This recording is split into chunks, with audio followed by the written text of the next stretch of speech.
Sebuah kisah mahakarya terbaik dari S.H. Mintarja yang sangat populer di masanya berlatar belakang kerajaan Singasari. Dengan bangga kami persembahkan kepada sahabat Permata TV tercinta semuanya dengan judul Kisah Pelangi di Langit Singasari.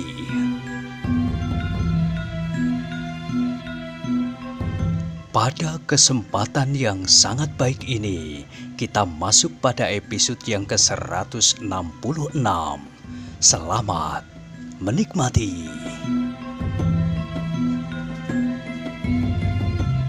Pada episode sebelumnya telah diceritakan, tetapi tiba-tiba ia tertegun ketika ia melihat sesuatu yang bergerak di dalam air. Semakin lama semakin dekat, seolah-olah sengaja menyerangnya. Empu Gandring berdiri diam dengan hati yang berdebar-debar. Namun segera ia melihat bahwa yang meluncur di dalam air yang keruh itu adalah seekor ular hitam. Sejenis ular yang mempunyai bisa yang sangat tajam. Empu Gandring berdesah. Ternyata rawa ini menyimpan 1000 macam bahaya. Tetapi ternyata ular itu tidak langsung menyerangnya. Beberapa langkah dari Empu Gandring, ular itu mengambil arah yang lain. Meskipun demikian, Empu Gandring masih belum bergerak. Ia menyadari bahwa gerak yang paling kecil sekalipun akan dapat menarik perhatian ular itu. Namun demikian tangannya telah siap untuk menarik kerisnya apabila perlu. Dipandanginya ular yang meluncur tidak jauh di sampingnya itu dengan tanpa berkedip. Setiap saat ular itu dapat berhenti, berpaling dan meluncur mematuknya. Di tanah yang kering dan keras ia tidak perlu mencemaskan serangan seekor ular apabila ular itu dilihatnya. Empu Gandring termasuk salah seorang yang gemar bermain-main dengan bisa sesuai dengan pekerjaannya, membuat keris.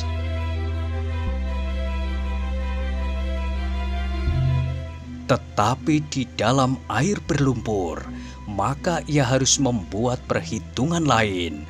Mungkin selangkah ia bergeser, maka kakinya akan terhisap masuk ke dalam lumpur. Karena itu lebih baik ia berdiri tegak tanpa bergerak sedikit pun daripada harus melakukan perlawanan atas ular itu dengan kemungkinan-kemungkinan yang tidak menyenangkannya. Ular itu pun meluncur semakin lama semakin jauh. Namun ular itu telah menimbulkan kesan yang mendebarkan jantung Empu Gandring. Ternyata ular air hitam itu cukup besar untuk menelan seekor kelinci. Sejenak Empu Gandring diam termangu-mangu. Ditatapnya rawa-rawa yang terbentang di hadapannya. Rawa itu masih cukup luas, sedang airnya sama sekali tidak rata. Sebagian terlampau dangkal, sehingga beberapa cengkang tanah kadang-kadang menonjol ke atas permukaan air. Namun di bagian yang lain ternyata terlampau dalam. Tetapi Empu Gandring masih belum berputus asa. Ia masih mencoba melangkah maju, meraba-raba dengan kakinya.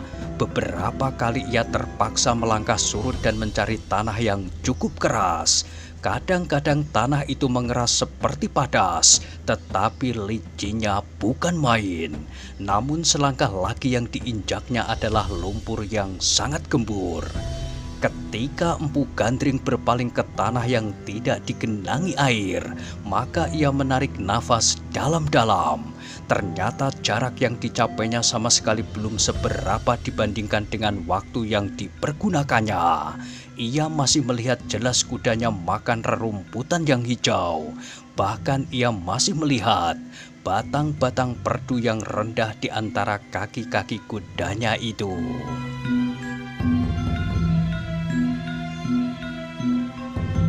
Aku akan memerlukan waktu berapa hari untuk menemukan jalan ke seberang, gumamnya. Tetapi apa boleh buat? Beberapa kali Empu Gandring mencoba berpegangan pada sulur-sulur tumbuh-tumbuhan air yang tampaknya menjadi semakin garang. Tetapi ia tidak dapat meloncat dari akar-akar sebatang pohon ke batang yang lain. Bahkan ia juga tidak menemukan kemungkinan untuk meloncat dari dahan pohon ke dahan berikutnya, karena jarak yang sama sekali tidak rata.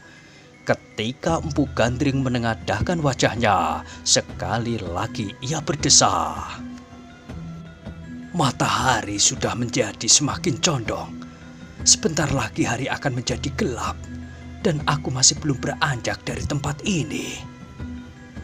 Ketika angin berdesir perlahan-lahan menyentuh dedaunan, maka Empu Gandring bersandar sebatang pohon dan berdiri pada akar-akarnya. Sesaat ia menjadi ragu-ragu, namun akhirnya ia mengambil keputusan bahwa ia harus menunda usahanya itu sampai besok. Sebelum gelap ia harus sudah berada di luar rawa itu, supaya ia tidak kehilangan jalan. Di dalam gelap maka bahaya akan menjadi lebih besar. Ular-ular air dan binatang-binatang berbisa lainnya. Desir ular-ular yang cukup besar akan dapat didengarnya, tetapi ular-ular yang kecil sama sekali tidak dapat diketahuinya.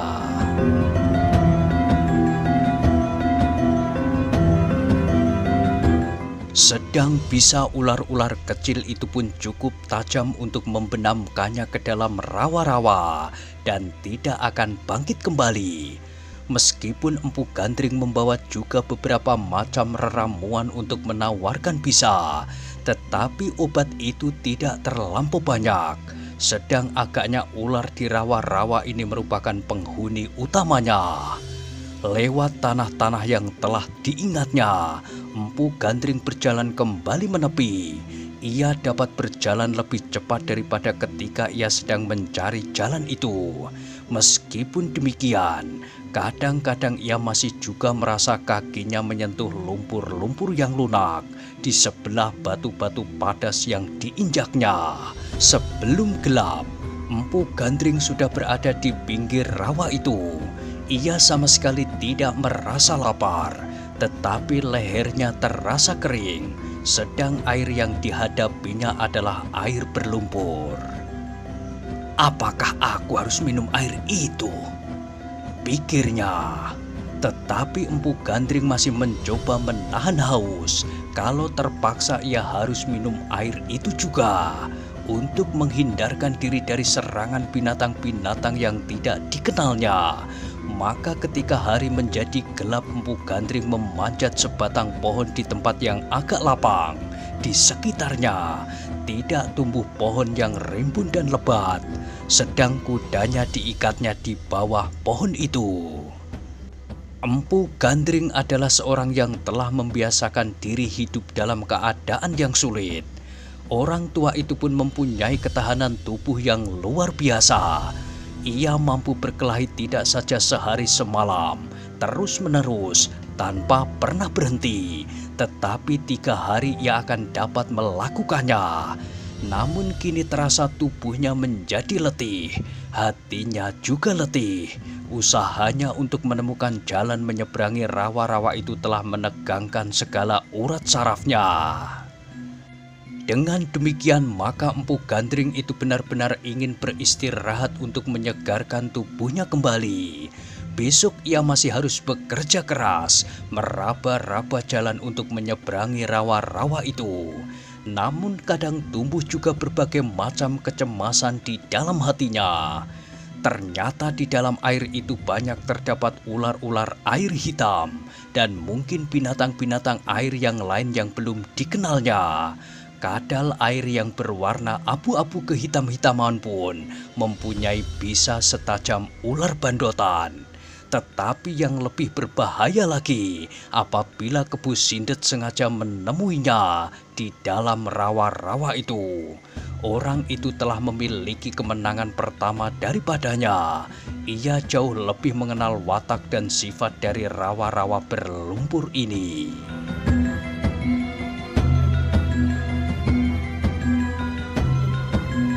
Empu Gandring menarik nafas dalam-dalam.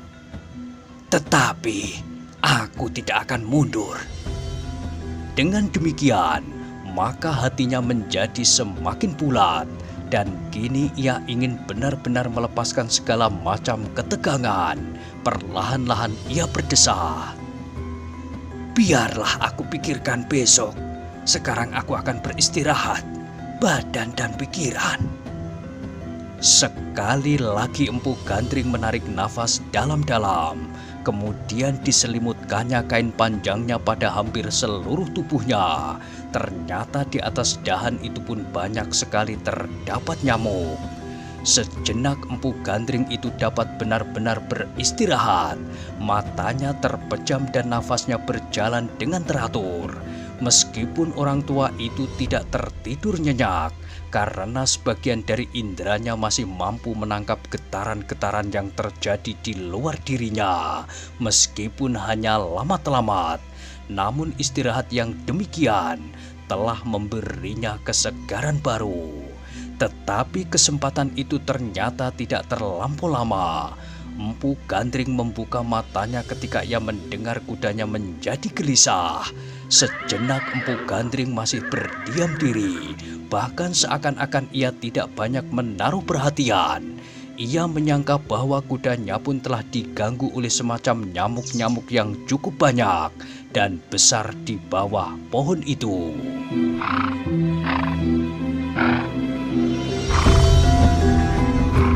Namun ternyata kuda itu tidak saja berjalan melingkari pohon itu, kemudian digaruk-garukkan kakinya dan sejenak kemudian, bahkan kuda itu meringkik perlahan. Kini Empu Gandring tidak lagi dapat membiarkan kudanya menjadi gelisah. Sebagai seorang yang memiliki pengalaman yang cukup, maka segera ia tahu bahwa kudanya telah mencium bau atau mendengar suara di sekelilingnya. Aku menjadi iri kepada kuda itu, berkata Empu Gandring di dalam hatinya. Beberapa tahun aku melatih diri, tetapi aku tidak akan mempunyai ketajaman firasat seperti seekor kuda. Mungkin seekor kuda mempunyai daya tangkap atas getaran-getaran yang tidak dapat dilakukan oleh manusia. Ternyata sampai sekarang aku belum mendengar, melihat, apalagi mencium bau sesuatu yang dapat membuat aku menjadi gelisah seperti kuda itu. Meskipun demikian, meskipun tampaknya Empu Gandring masih belum beranjak dari tempatnya, bahkan masih belum mengangkat kepalanya yang diletakkannya di atas sebatang dahan yang menyalang dahan tempatnya duduk, namun ia telah bersiaga sepenuhnya. Apabila ada bahaya yang mendatang setiap saat, maka Empu Gandring telah siap untuk menghadapinya. Tetapi Empu Gandring masih belum mendengar maupun melihat sesuatu yang mencurigakannya. Selain kudanya yang gelisah, dedaunan di sekitarnya seolah-olah tidur dengan nyenyaknya. Tak ada yang kelihatan bergerak atau terdengar gemerisik di antara mereka. Meskipun demikian, Empu Gandring yang sudah tidak lagi dapat beristirahat dengan tenang, kudanya yang gelisah itu membuatnya gelisah pula. Yang pertama-tama mengganggu perasaannya adalah Kepu Sindet.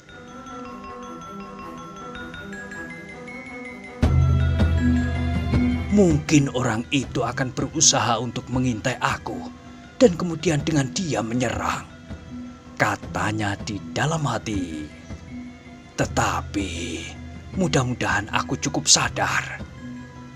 Empu Gandring kemudian tidak lagi berusaha untuk tidur, bahkan dipasangnya segenap daya tangkapnya setajam-tajamnya.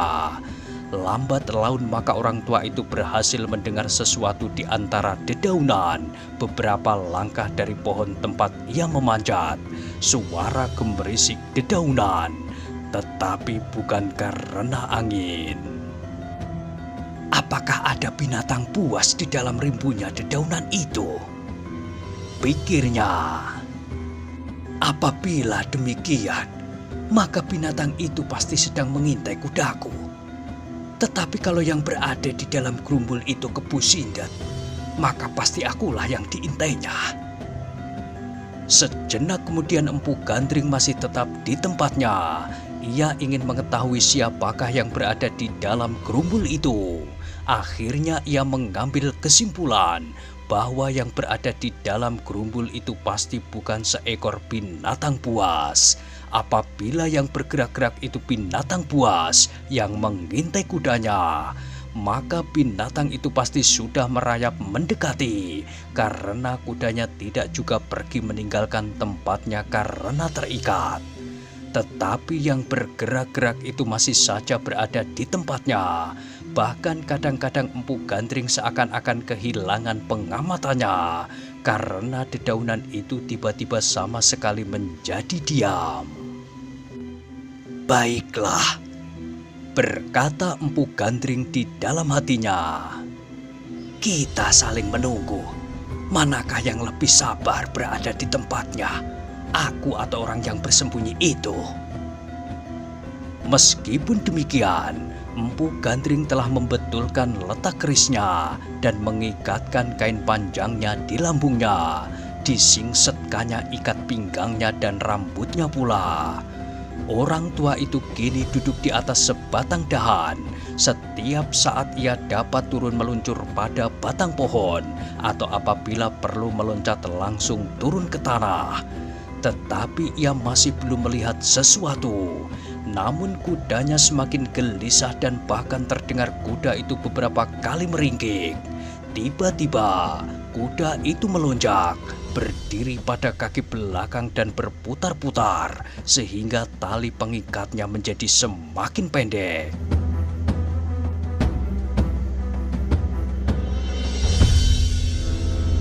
Empu Gandring mengerutkan keningnya. Ternyata orang yang berada di dalam gerumbul itu sudah mulai. Kudanya menjadi ketakutan dan berusaha untuk melarikan diri. Karena itu maka Empu Gandring tidak akan dapat tetap berada di atas pohon itu saja. Ia harus segera menghadapi keadaan itu. Tetapi seandainya yang datang itu Kebu Sindet, maka ia akan berterima kasih atas kedatangannya, sehingga ia tidak lagi perlu bersusah payah mencarinya. Tetapi bagaimanakah kalau Mahesa Agni masih ditinggalkannya di seberang rawa-rawa itu? Meskipun Empu Gandring tidak dapat meyakinkan dirinya bahwa ia akan dapat mengalahkan Kebu Sindet, tetapi ia harus berusaha berbuat demikian untuk kepentingan kemenakannya itu. Kalau akhirnya tidak seperti yang diharapkannya, maka itu adalah akibat yang dapat saja terjadi. Namun ia percaya kepada Yang Maha Agung bahwa akhirnya yang benar juga yang akan dilindunginya. Ketika kudanya melonjak sekali lagi, maka Empu Gandring pun segera meloncat turun. Dengan penuh kesiagaan ia berjalan mendekati kudanya. Ditangkapnya kendali kuda itu dan dibelainya lehernya untuk menenangkannya sambil bergumam perlahan-lahan, "Tenanglah, tak ada bahaya yang berarti bagimu. Orang yang bersembunyi di dalam gerumbul itu pun tidak akan berbuat jahat kepadamu." Kuda itu pun menjadi tenang. Namun Empu Gandring masih tetap dalam kesiagaan sepenuhnya. Meskipun tampaknya ia acuh tak acuh saja kepada orang yang bersembunyi di dalam gerumbul itu. Tetapi Empu Gandring pun kemudian berpaling ketika ia mendengar suara dari dalam gerumbul itu. "Benar, Empu, aku memang tidak akan berbuat jahat." Empu Gandring menarik nafas dalam-dalam. "Kenapa kau bersembunyi? Marilah kita berbicara." "Maaf, Empu, aku tidak bermaksud bersembunyi. Aku hanya ingin supaya aku tidak mengejutkan Empu dan kuda itu. Tetapi ternyata kudamu mempunyai indera yang luar biasa tajamnya, sehingga ia menjadi gelisah." "Ah," Empu Gandring berdesah, "apakah kau ingin mengatakan bahwa ketajaman inderaku kalah dengan seekor kuda?" Sahut suara itu. "Jangan terlampau dalam menangkap kata-kataku. Aku sesungguhnya bermaksud baik, tetapi aku memang tidak ingin mengganggumu. Bukankah kau ingin beristirahat?" Empu Gandring mengangguk-anggukkan kepalanya. Ia tidak peduli apakah orang yang berada di dalam kegelapan gerumbul itu melihat anggukan kepalanya ataukah tidak.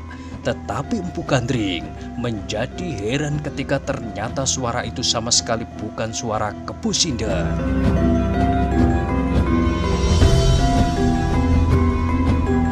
Apakah ada orang lain yang akan turut campur dalam persoalan ini? Mungkin Empu Sodo. Tetapi suara itu pun bukan suara Empu Sodo, katanya di dalam hati. Tetapi bagi Empu Gandring lebih baik untuk langsung bertemu dengan orang yang bersembunyi itu daripada ia masih harus berteka-teki.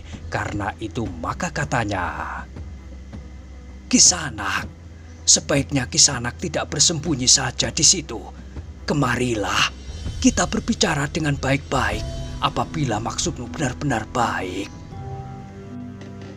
"Baiklah Empu," sahut suara itu. "Aku akan datang. Sebenarnya aku pun akan mendekat. Tetapi kudamu terlampau peka terhadap suara yang bagaimanapun lirihnya." "Kudaku sudah tenang Kisanak. Kemarilah." Meskipun percakapan itu terdengar terlampau ramah, namun Empu Gandring tidak dapat melepaskan kewaspadaannya. Bahkan kerisnya telah mapan di punggungnya. Sejenak kemudian ia melihat gerumbul itu bergerak-gerak. Ternyata orang yang ditunggunya tidak bersembunyi di dalam gerumbul, tetapi hanya berlindung di belakang. Karena itu maka suara desir dedaunan yang ditimbulkannya terlampau lemah.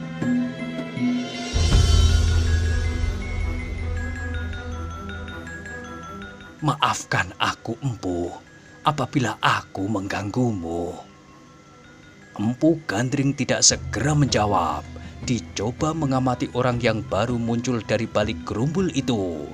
Di dalam gelap malam ia tidak segera dapat melihat dengan jelas siapa yang berdiri di hadapannya. Tetapi sudah jelas bahwa orang itu bukan Kepu Sindet dan juga bukan Empu Sodo. Setapak demi setapak orang itu melangkah maju. Namun langkah yang setapak-setapak itu memberitahukan kepada Empu Gandring bahwa orang yang dihadapinya ini adalah seorang yang tidak kalah berbahaya dari Kepu Sindet. Tetapi orang itu berkata bahwa ia tidak akan berbuat jahat. Meskipun demikian, karena Empu Gandring tidak segera dapat mengenalnya, maka ia masih belum dapat mempercayainya. "Kemarilah Kisanak," berkata Empu Gandring kemudian. Orang itu melangkah semakin dekat dan Empu Gandring melihat orang itu berjalan semakin lambat. "Kemarilah," panggil Empu Gandring. "Terima kasih Empu," sahut orang itu. "Mudah-mudahan aku tidak mengejutkanmu." "Tidak, aku tidak terkejut karena kedatanganmu. Ternyata kau mempunyai cara yang baik sekali untuk mendekati pohon ini tanpa membangunkan aku. Tetapi aku terkejut karena kudaku yang menjadi gelisah.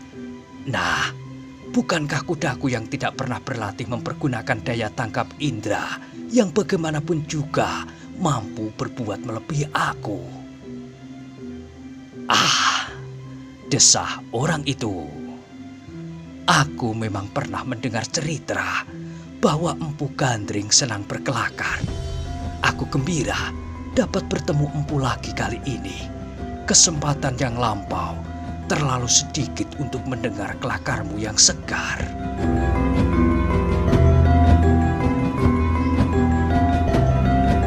Empu Gandring mengerutkan keningnya.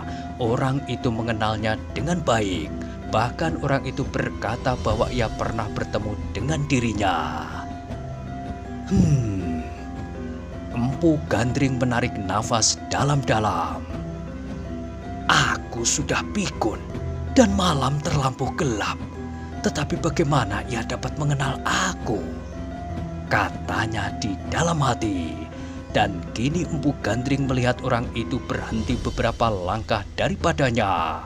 Samar-samar Empu Gandring dapat melihat garis-garis bentuknya sebagai sebuah bayangan yang hitam. Tetapi wajah orang itu masih belum dapat dilihatnya. Akhirnya Empu Gandring itu terpaksa bertanya, "Siapakah kau, Kisanak? Dan apakah maksudmu mendekati aku?" Terdengar orang itu menarik nafas dalam-dalam, menilik suaranya, maka orang itu pun setidak-tidaknya sudah setua Empu Gandring sendiri. Perlahan-lahan orang itu berkata dalam nada yang datar, "Empu, aku ingin mencoba mencegahmu menyeberangi rawa-rawa ini." Dada Empu Gandring berdesir. "Kenapa, Kisanak? Apakah dengan demikian aku telah mengganggumu?" "Oh, tidak. Tidak, Empu. Kau sama sekali tidak mengganggu aku. Maaf bahwa akulah yang sebenarnya mengganggumu."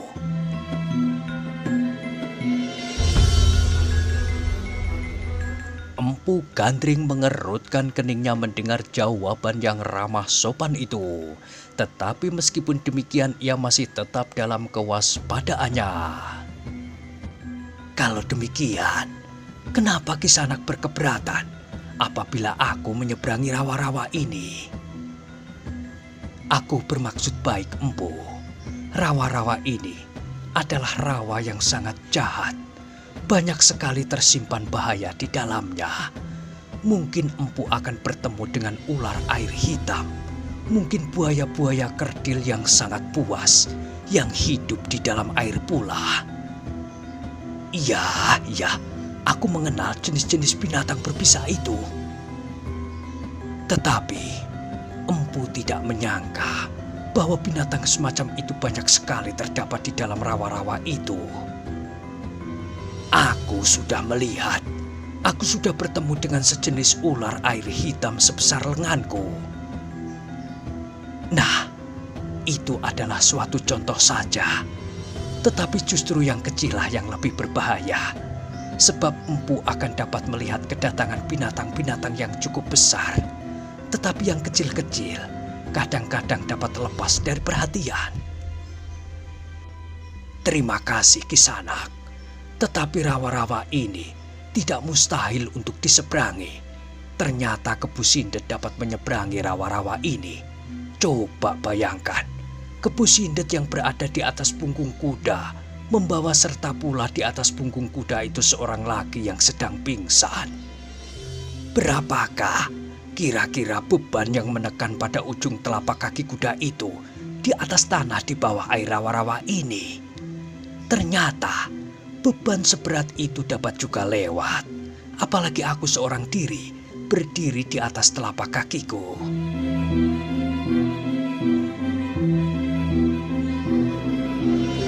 Empu, Kebu Sindet telah mengenal rawa-rawa ini sebaik ia mengenal dirinya sendiri. Ia tahu benar manakah tanah padas yang dapat diinjak dan manakah tanah berlumpur yang harus dijauhinya.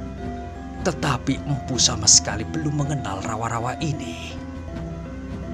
Tetapi Kisanak, ular, buaya-buaya kerdil, dan kadal-kadal berbisa sama sekali tidak dapat membedakan apakah yang lewat itu orang yang sudah mengenal tempat ini baik-baik atau bukan.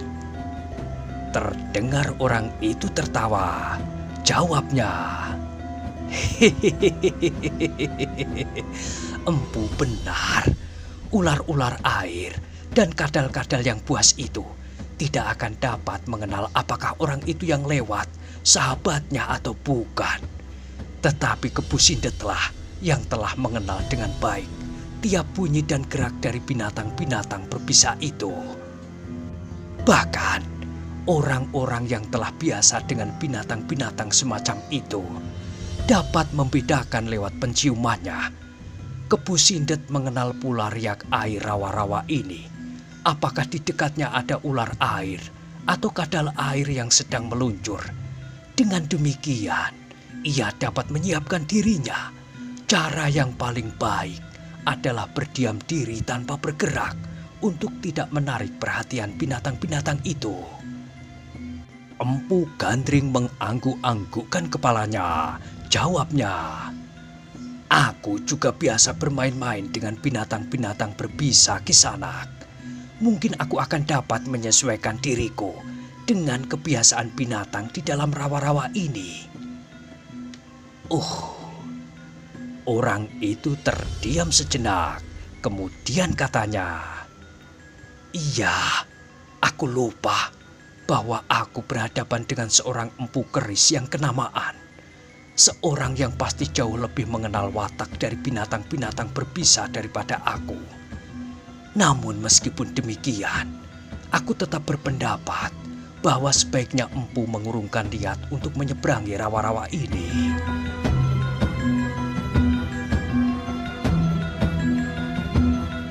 Empu Gandring tidak segera menjawab.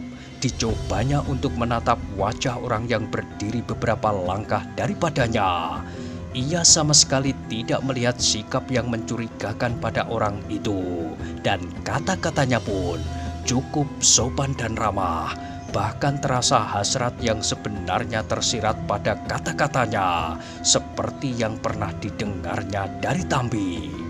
Sejenak Empu Gandring mempertimbangkan nasihat itu, tetapi sejenak kemudian perasaannya telah hinggap kembali kepada hasratnya untuk menolong Mahesa Agni.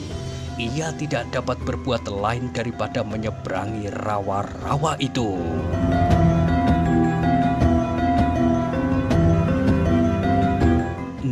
Nah, bagaimanakah kisah selanjutnya? Silahkan ikuti terus kisah Pelangi di Langit Singasari pada episode berikutnya. Sampai jumpa.